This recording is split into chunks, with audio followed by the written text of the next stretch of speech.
Hello and welcome to today's Navigating Now webinar. We're just going to wait a few moments while everyone comes in and joins us on the webinar. And while we're doing that, we'd love you to pop in the chat function your name and where you're joining us from today. So we'll just wait as everyone comes in. I hope everyone's having a great Friday. Now, when you open your chat function, don't forget to toggle it to all panelists and attendees. So great, Alana from Melbourne, welcome. Great to have you on board. And we would love you to join in the conversation today. So just pop your details in and then we'll get started in a couple of moments.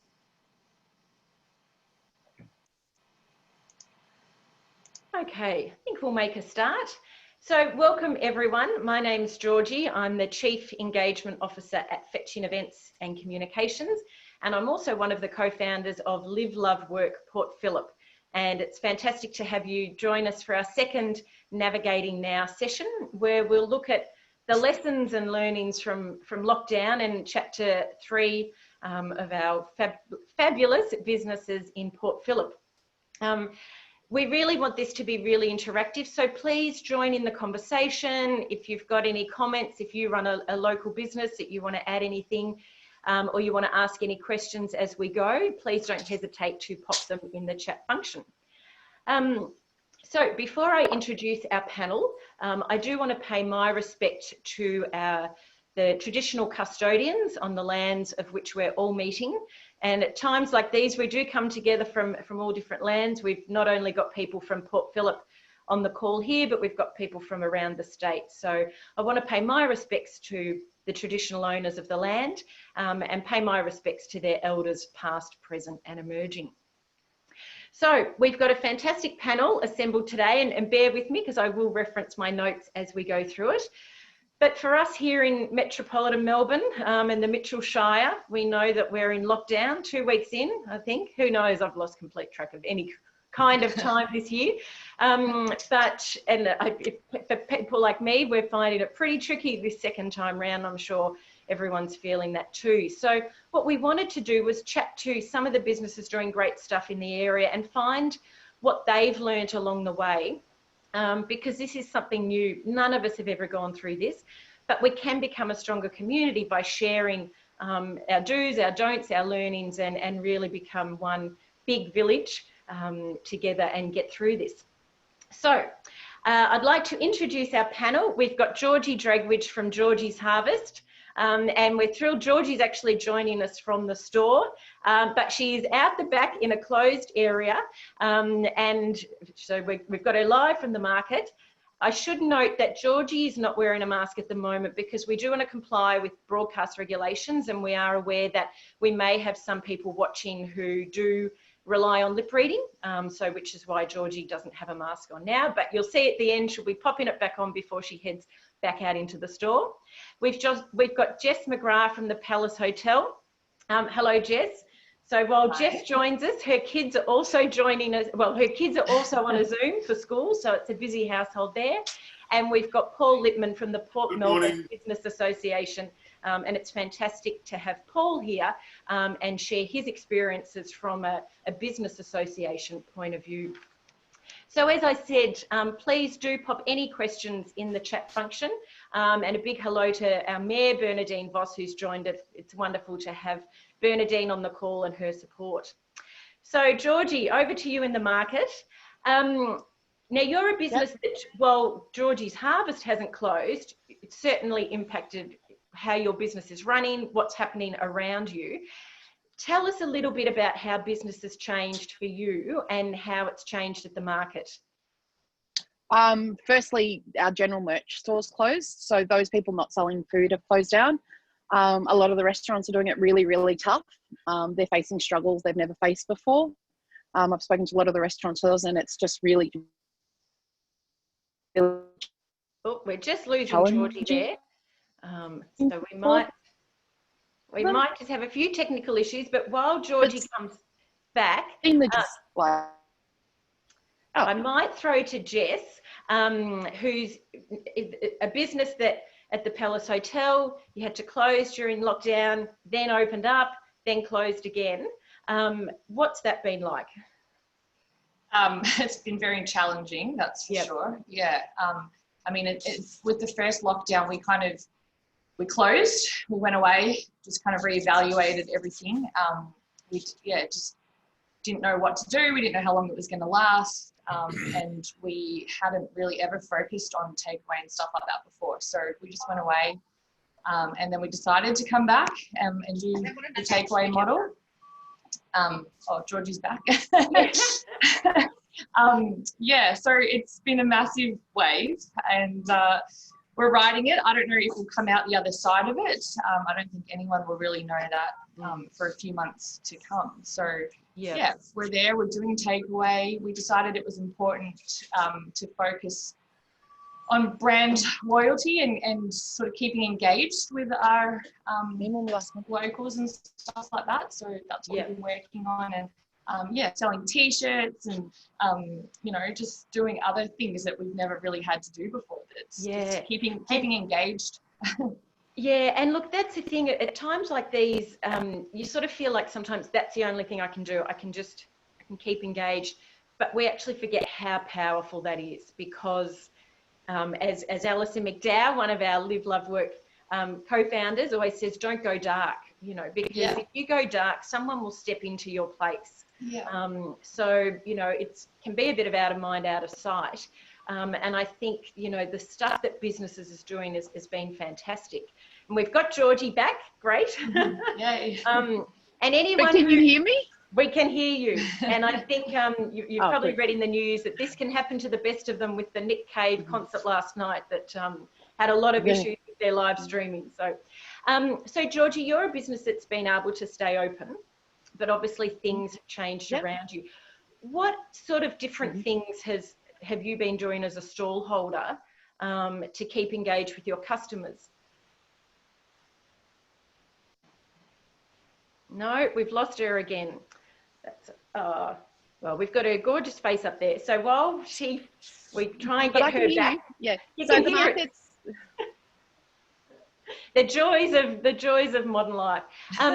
Georgie, one thing I really liked early on is you were starting to do a lot of Insta stories and doing a lot on Instagram, but not only promoting what you were selling, you were promoting other stalls in the market. And I think that was so clever, because you realised that if I can encourage other people to come and show them what other stuff the market offers, they'll keep coming back to the store. What was some of the... Can you hear me? Yes, yeah. What was some of the first... Oh, great. What were some of the first things you did when COVID hit? So when COVID hit, I could hear the other stall holders. I had actually came up to me and said, can you talk about my business? And I said, yes, I can.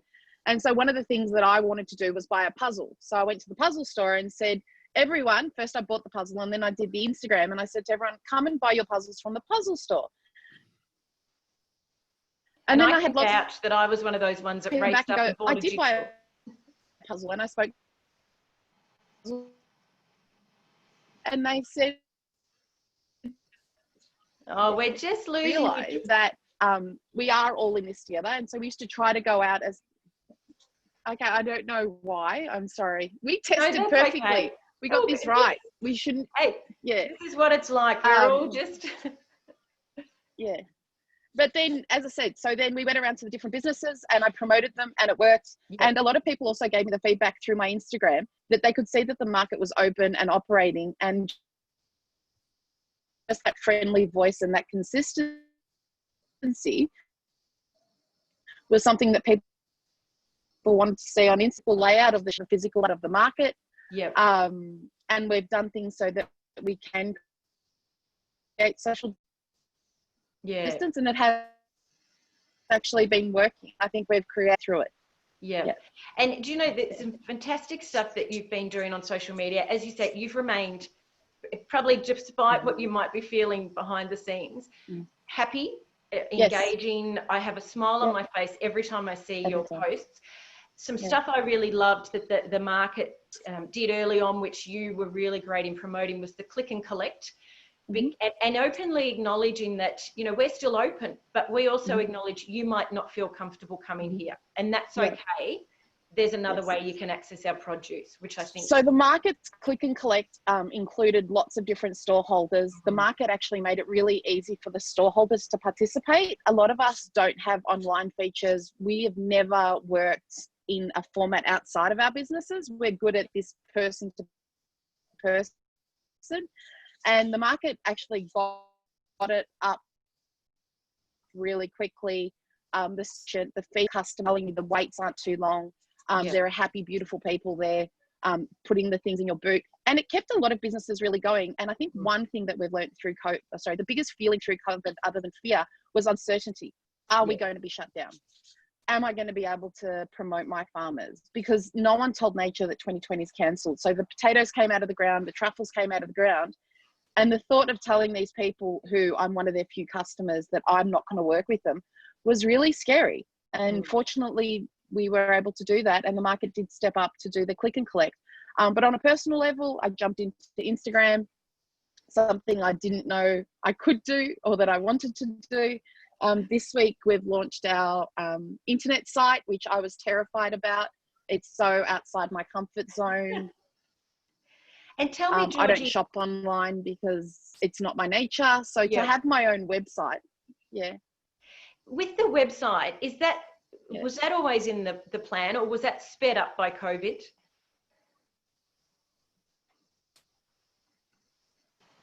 No, she might just miss that question. Sped up by now. No, that's okay. Go. So, okay. So, I don't. No, I would never have done a website if it wasn't for COVID. COVID forced me to build a website, and I'm glad now that I have. But I didn't want to, and it wasn't in my comfort zone. Yep. And I think that's certainly... And it's only been running for 2 days. Yeah, and we'll post a link to the website because I can highly recommend going on there. I've had a great time over the last 2 days since it was launched, scrolling through all the beautiful images. And I've seen comments on Georgie's Insta page, like, do you deliver to Sydney? So it's building up a following already. So we've talked about how... Not yet. and that's really, it's communication, it's engagement. Jess, over to you at the Palace Hotel, and we were talking a little bit before we came on air about some of the things you've done to keep in touch with your regulars when they can't come into the pub. Do you want to tell us a little bit more about that? Yeah, well, I was just sort of saying to you guys before about, a pub for us and for the community we're a place in the community where anyone can go. And we've always sort of thought the food and drinks is a secondary sort of thing to what a pub is. So how do you turn a pub into an online model, which is very hard. So we did things like a Facebook group where the regulars can still chat with each other. And I was just saying to you guys before about getting a Spotify account going where the locals can add in their own song so they can have it playing at home and feel like they're still sitting in the front bar of the Palace. Trying to get creative and the little things you can do, I guess. We are doing takeaway, so that's online. And like Georgie, we've had to get our website updated so that people can hop on there and order food online, and which is completely foreign and it's not at all what we wanted to be doing. But we're in a new world, and these are the things that we have to do. So And talking about the website, it's we'll post a link to your website, and do check out their menu because your mouth will be drooling. But it's interesting. I saw really early on businesses doing fantastic stuff on Instagram, talking about, their takeaway meals and this. But then when you went to their website, it still had a page that said, book your table. We can't wait for you to dine in. And, just those small things, if you're a business, make sure all your communication lines up. Don't just assume people are only looking at your Instagram. They might go to your website to find out more. And when you go to the Palace Hotel website, first thing that comes up is the takeaway menu, which is fantastic. I am guilty of it taking a little while though. So I mean, we all got to work within our, But and you do get messages from people saying, "Hey, do you know that it says you're open?" It's and I'm like, "Oh gosh, I forgot to change that." So you do have to rely on your customers to help you through these changes as well. So you're in the second phase of your business, your dine-in business being shut down. What are you doing differently this time? Are there things you learnt from the first time that you've tweaked? for this time around? What sort of things, what sort of process have you gone through? I don't know that it took us a little while to get it going the first time. And I think the only comfort we could take out of it, the second time around, is that we had done it before. So we kind of just slipped right back into what we had been doing. I guess just trying to be a bit more online and have a bit more presence, and the Instagram stories like Georgie was doing and stuff like that. Because there's so many people doing it, and all the businesses are trying to. Sorry, my kids are deciding to come out of their Zoom meetings here. We're all trying to keep engaged. So I don't know that we've done anything differently. It's just we're just trying to do it more, I guess. And that is, it's just keeping, and it's hard when you're a small business because you don't have some big team of people behind you necessarily. It's you doing the Instagram posts or things. So forgive my spelling mistakes. I think we're all guilty of that during this time. What about your customers? Did you find that they have, it probably took a bit of used to ordering the takeaway at the start? Are they sort of bang into, okay, we know the groove for the second one, or are people, still finding their way around being locked down again?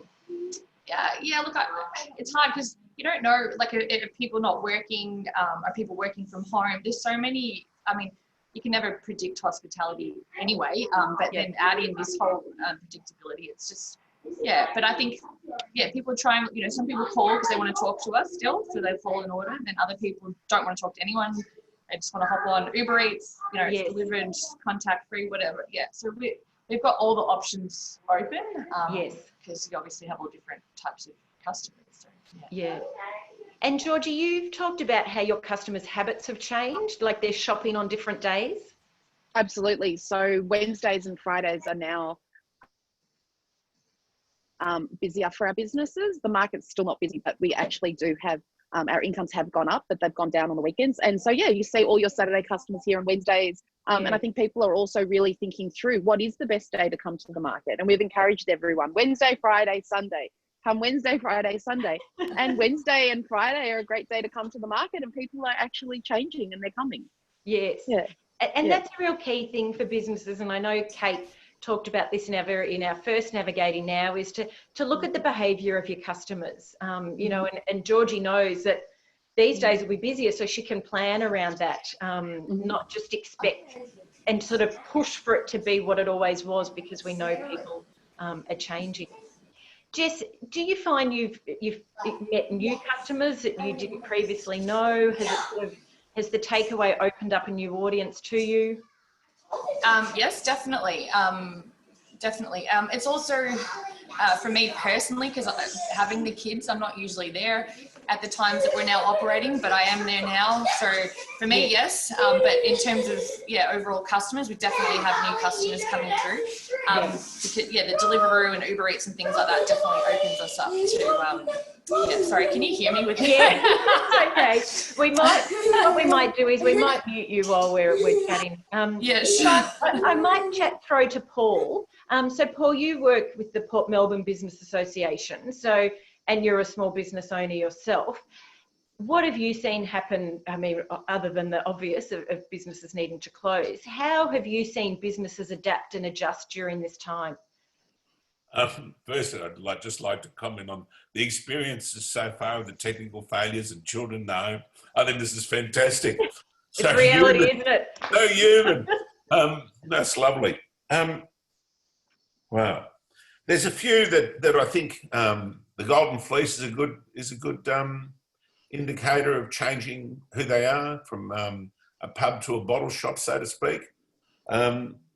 It's interesting the numbers of food vendors who are now basically in some ways relying on the Uber delivery and the takeaway. There's beside the people who are obviously suffering, and there's quite a few. The thing that we've seen is the poor communication, the poor understanding of what's going on. That's been a perennial problem. One of the things that's really alarming to some degree is the rumour mill. So you go from one retailer that's going, well, this is going to be here for the next year, to the next one that says we're going into 4 next week, and I don't have to wear a scarf, and I want to wear not a mask. I want to wear a plastic face cover, not a mask. And then you have to investigate on their behalf whether you can wear a face cover as opposed to a plastic face cover as opposed to a mask. Incidentally, there was a study recently done in Switzerland where they had a restaurant where half the staff wore masks and half the staff wore the plastic coverings that you see in the face shields. All the people with masks were COVID free afterwards. All the people with the plastic coverings got the disease.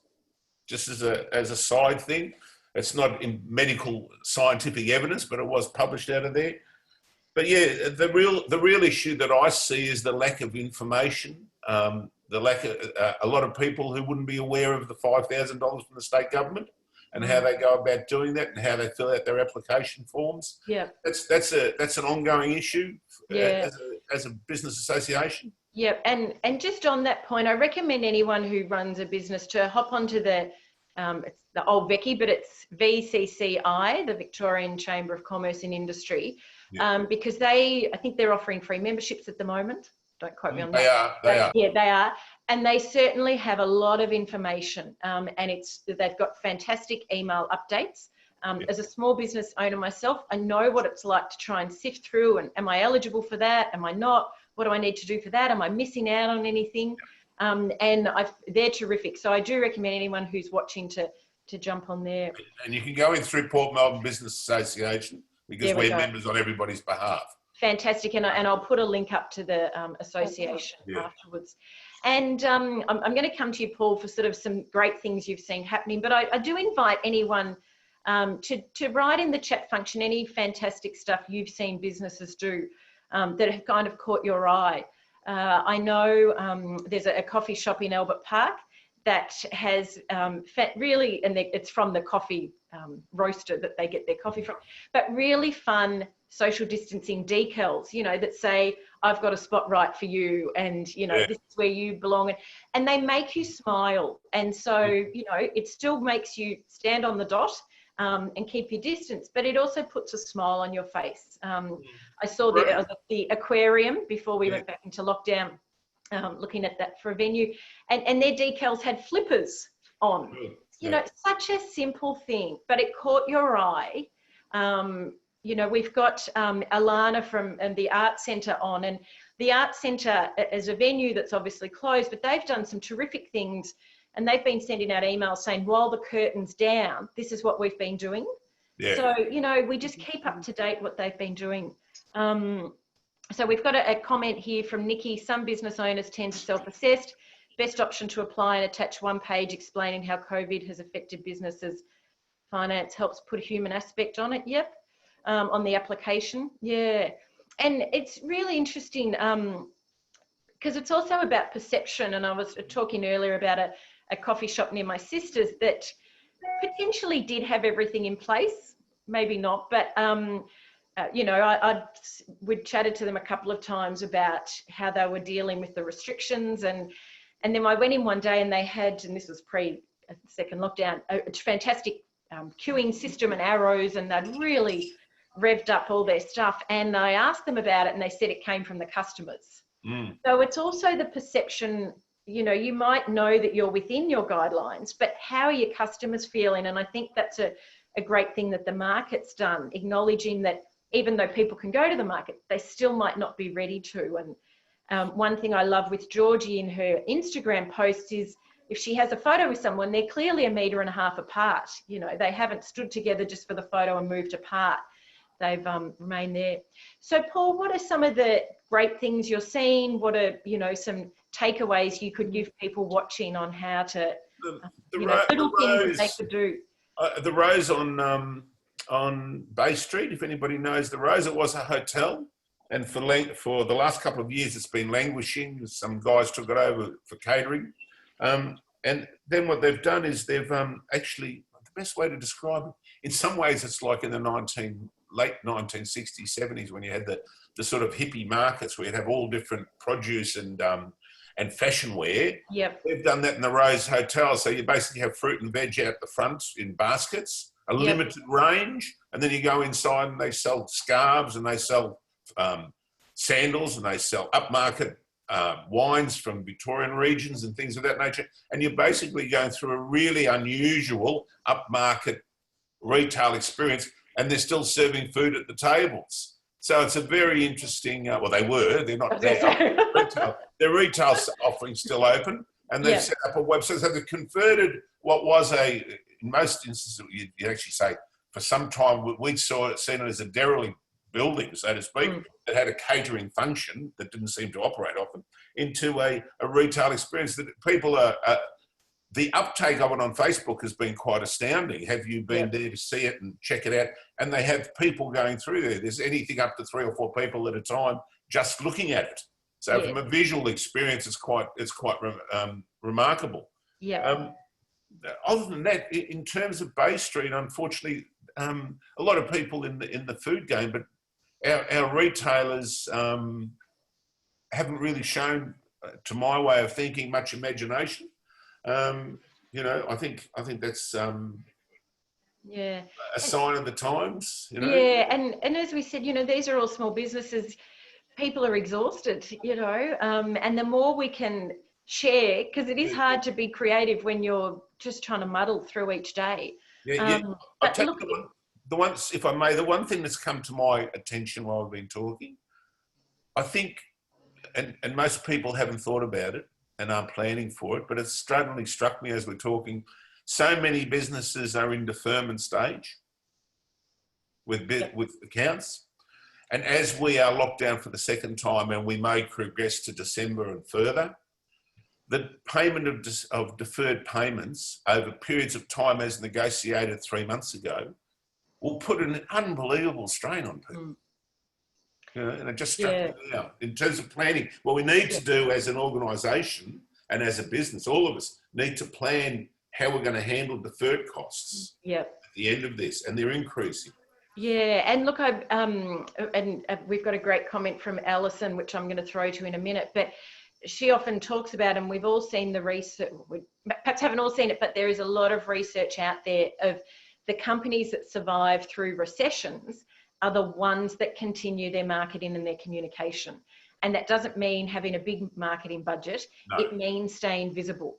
Yep. Because if you can just, you know, it's Georgie's Insta stories, it's the Palace's, you know, Insta posts, it's the Port 3207 or 3207 Port page. And I certainly know I saw, you know, one of the beauty salons that I go to in Port Melbourne talk about, we're back, these are, you know, this is what you can expect when you come in. They talked about all the procedures and the, you know, health and safety that they have in place. So already you're at ease and you go, oh, actually I can go back there. And what happens with all this communication is it creates connections. And, you know, Georgie's probably connected with people she's never had come to the store before, you know, and Jess has had customers that have never come. And the one thing, yes, yep. The one thing I'd say on that is, after I started it, it was actually my customers that forced me to do it. Mm-hmm. Sometimes like that I wasn't doing a good, and I had so many customers actually say to me, "You're pile on my face." When I started doing myself, I was like, oh. And before I do my Instagram, I say to myself, I'm thinking happy thoughts. And then my kids annoy me. I think Jess would understand. And then my kids might annoy me. And I'm like, no, don't annoy me, because I'm happy now. Because to do this Instagram, I have to be happy. Yeah. And it was actually the customers and my community and the community of South Melbourne Market that actually said, keep going. It doesn't matter if you have technical glitches because the first Instagrams didn't work.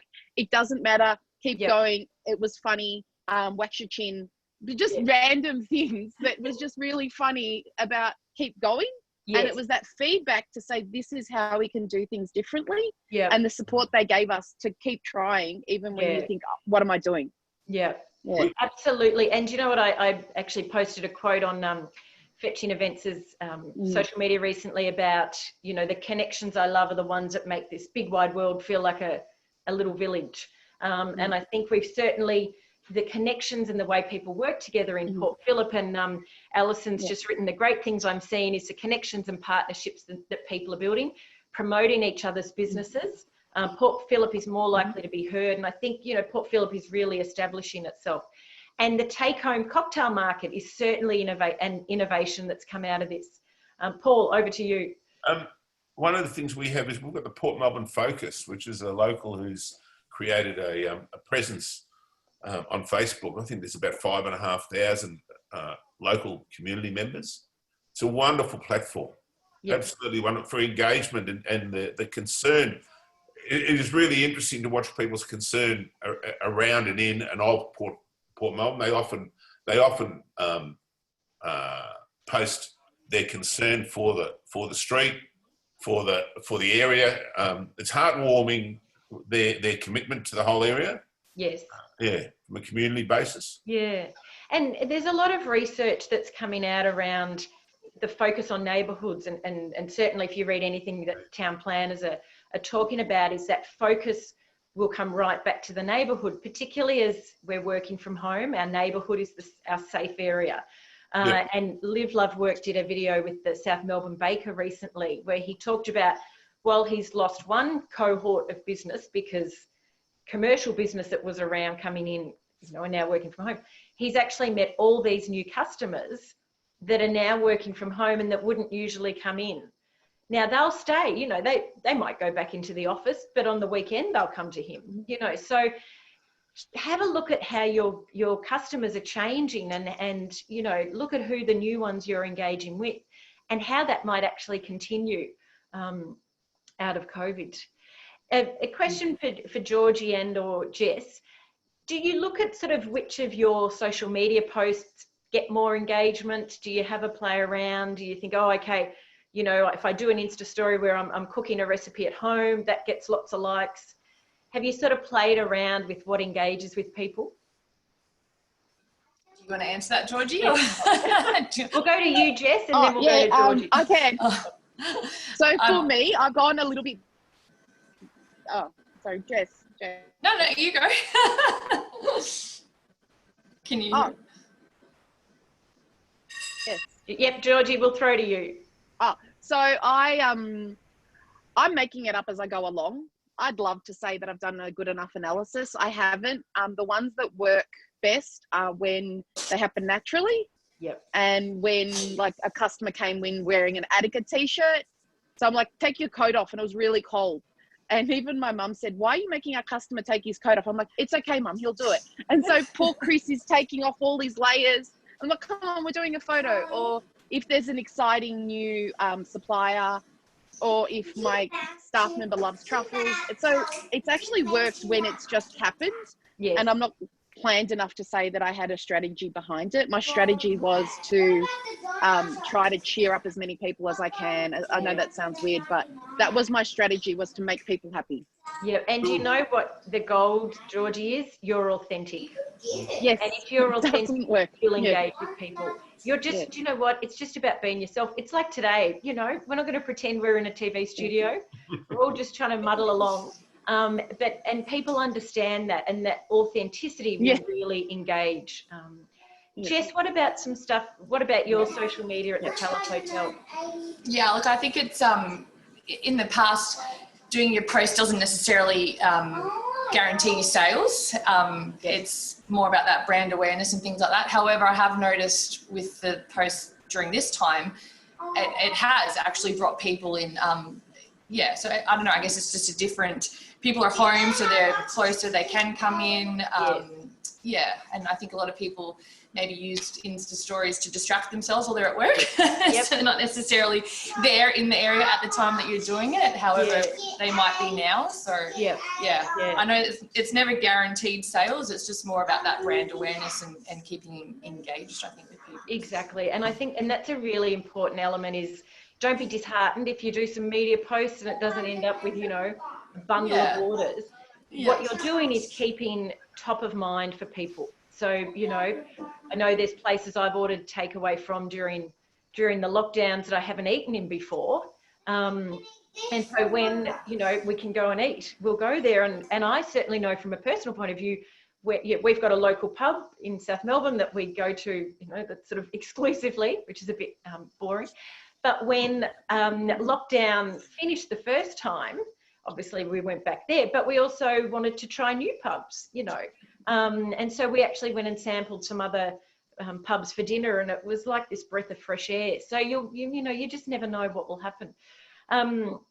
One thing, we had a question from one of our registrants, which is a really interesting one, on how do we encourage clients to adapt to the current changes. And I guess, and I might throw back to Jess in a minute, it's really around getting back to understanding why people come to you in the first place. And I'll give an example. I, as a local communications agency, work with a cultural festival that we couldn't run this year. But what we looked at is, why do people come to the festival? So they come for the music, they come for the food, they come for the lectures and the cultural program. So how can we move that online? And it's really, it's a committee of volunteers. So we just did simple things like contacted a few of our sponsors, said, can we get some recipes? And we got a creme brulee recipe and a couple of classic French recipes, just posted them on our Instagram and our Facebook. We put together a Bastille Day French Festival Spotify list. So it wasn't earth-shattering stuff, but it just kept a little bit of a presence there in a time where people are craving, information and something to do. And we gave it to them in different options. So think about, not all your, and I might throw back to Jess with this, not all your customers might want to go on a Facebook group, but they might be happy to put a song on a Spotify. Talk us through, how you sort of looked at why people come to you and how you could sort of adjust and bring them on the journey, for want of a better word, and encourage them to stay involved during the changes. Yeah, look, it's really hard, and there's so many different demographics that come to us. There's so many,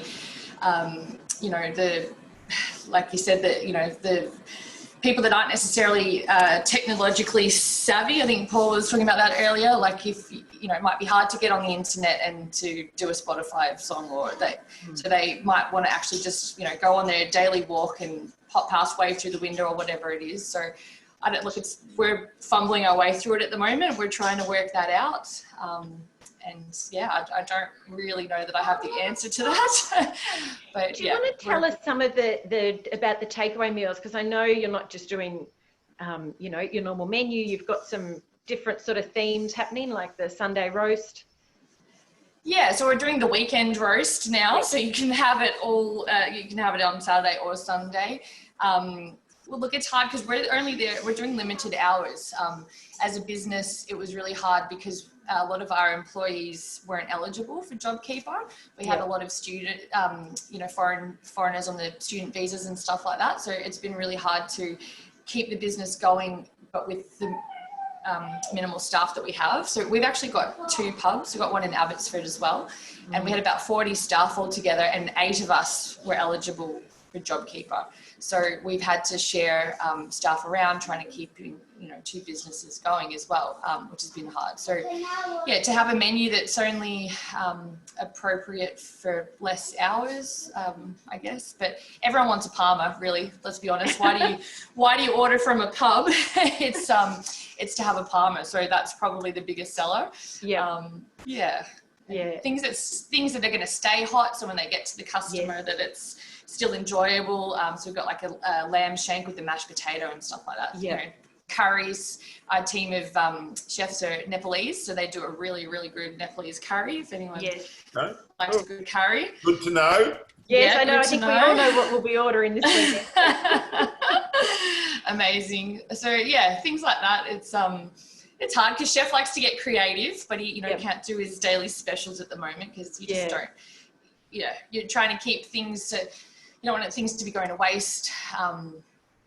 It's been difficult, but we're learning as we go and seeing what things do sell, and you obviously prep more of those and less of the other things. So and by doing that, once again, it comes back to that connection, because we know that people are, that's the biggest thing. Everyone's feeling so disconnected, and I think if we look, I sometimes feel like we're the sort of naughty students in the corner and we're looking outside the classroom window and everyone's playing at lunchtime and we're not. So it can be tricky, you know, in this lockdown. But when you know that you've got this network of businesses and you really do feel part of a community, and I think Port Phillip does that so well. And whether it's just going, oh, I could get a weekend roast from the Palace Hotel, you know, or and Georgie, I mean, I sometimes watch your Insta stories just to see your happy face chatting, you know, because it's like, oh, what's going on at Georgie's Harvest at the moment, and knowing people like Paul are doing great stuff, you know, with their businesses. So if you're a local business or a small business, just keep in touch with your customers. You know, it doesn't have to be big and earth-shattering kind of marketing or you know, online events. Just simple emails. You know, if you're a professional service, just give your customers a ring. You know, don't just rely on emails. And Paul, do you want to tell us a sort of segue into that? Because I know you've talked about previously when I've chatted to you that you haven't just relied on emailing your members because you know that doesn't always get through. No, we actually get about 38% of members who actually access the emails. So in the main, we either ring or we drop in. One of the things we do more often than not is drop in. We print up flyers and still put them under the door. Yeah. Frightening to actually do it because they don't get read. But it's really an interesting exchange. We recently did a survey of our membership. So the expectation, my expectations were we'd get 5% response. I think we got 12. Mm-hmm. Some of the questions there were really disheartening, the responses, such as, do you know that you're a member of the Retail Association? The number of people that didn't know was interesting. Has the association been of any benefit to you? The number of those was disheartening. I won't talk to what the council does for you, because that's shocking. The responses there, that's blood, and it's so ill-directed. But trying to convince people is really tough. Yeah, really tough. So that's something. And I think that's a really interesting point. Picking up two things there is how powerful a survey can be. You know, particularly if you're a professional service, do a survey, because not only you're not making assumptions on what people want, they will feel invested if they felt they have had a say. Yeah, exactly. And then, you know, if you're a pub or someone like Georgie, you can actually do fun polls on Insta stories, you know. Now, these might not be to inform your business decisions, but, you know, what's your favourite type of potato? You'd be surprised that just by offering an opportunity for people to be involved, they feel part of it, they feel engaged, and then that just, you know, has a ripple effect over everything that you do. One of the things that we've done really successfully in the last close down was we on Facebook and Instagram, we asked people for their favourite cafe. Yep. We gave a prize out of a week's free coffee at your favourite cafe. Yes. We also did a cocktail for two. Yep. Your favourite cocktail or pub, which was interesting in terms of the feedback. It was wonderful because we pumped money into the businesses, and two, we got engagement from people in terms of social networking. Who do you want to have a cocktail with, and where, and why? You know, and that went out for a while, and that was doing really. We were actually a lot of engagement with that, and then unfortunately we've gone to lockdown again. So, you know, you can't get a cocktail and a bit of food anywhere, so to speak, and sit down and relax with someone. I'm actually you can get some takeaway cocktails. No, we're actually thinking about doing a Palmer week. Yeah, yeah, you know, yeah. Look, I've got some clients who are membership associations, and during this time, not only have they, sort of the value of being a member has, you know, really been seen. The uptake in opening of their e-newsletters has increased. They've been sending out some fun Spotify lists on, you know, every Friday. Even just things like, this is what we're watching on the weekend. They've mixed it up between, and they're an employment service, but they've mixed it up between you know, sorting through the information and also making it fun. Yeah. And of course, it will depend on what type of business you are, of what kind of, you know, communication is relevant to you. But, you know, they've just kept that communication going with a small team. Once again, you know, it's what's possible. So we've got a bit of time for questions. If anyone's got a question, feel free to pop it in. As I said, I will be posting the links in the chat function, and this recording will be available after, so it will be sent out if you want to watch it again. But what I might do is, while I'm posting the links in the chat function, is throw to each of our panelists and get their take. You know, if there's one top tip they could give another small business or a local business on what to do and how to engage. What's one thing they could do this weekend maybe? So Paul, I'll throw to you first. Thank you for that. I'm processing. The thing that I think could work more is engaging with other businesses and joining forces and doing some stuff together as a group of 2 or 3. You know, we did an offer where you brought in your dry and you got a coffee in the coffee place next door. I just think that sort of thing can work well for everybody, and you paste it out there, and it's a bit of camaraderie and a bit of holding hands. Absolutely. And you know what, we're seeing this in a lot of industries, and certainly Georgie's been fantastic with this, of promoting other business, you know, work with other businesses, you know, see how you can actually combine maybe your products into a package, or just share your experiences and learnings. And people that we've perhaps previously seen as competitors, and as an event management company, I'm working with other event management companies, you know, who I would have seen as a competitor, but we're actually now sharing information, and we're becoming, not only are we becoming stronger for it, we're broadening our network, and we're broadening, you know, we're combining audiences. So, you know, think about how you can do that, because as we said, none of us have been through this before. So let's, you know, see how we can help each other. Georgie, what about you? What's one thing someone could do that you recommend? Forgive yourself for not getting it right. Yes. And saying, just doing your best and trying when you know you're not going to get it perfect. And I think that's the one thing that, you know, we pivoted and we changed and we did all these things. And the one thing that I think we should do is say, it's okay not to get it right. Don't beat yourself up. Look at everything you're doing well, because I think nowadays just day to day can be really hard. And I think that a lot of people are under so much pressure, and unfortunately a lot of people are really sad. And I think everything you did is good enough of it done today. You got half of it done, and everything you do, none of us know how to do this, so forgive yourself. Yes. Just forgive yourself. You know what, exactly. And keep going. Absolutely. And be kind to yourself, you know, be kind to yourself, and as George said, celebrate the wins. You know, celebrate the wins. Because you know, it's those things. And ring a friend and tell them that you're happy. Yes. Love it. Love it. Jess, what about you? Other than we should all be ordering the weekend roast or the Palmer this weekend, or the curry. What's one piece of advice you would give to other businesses? I guess what works for sorry, my kids are going nuts here. What works for others isn't necessarily going to work for you. So and like Georgie said, be kind, trial and error.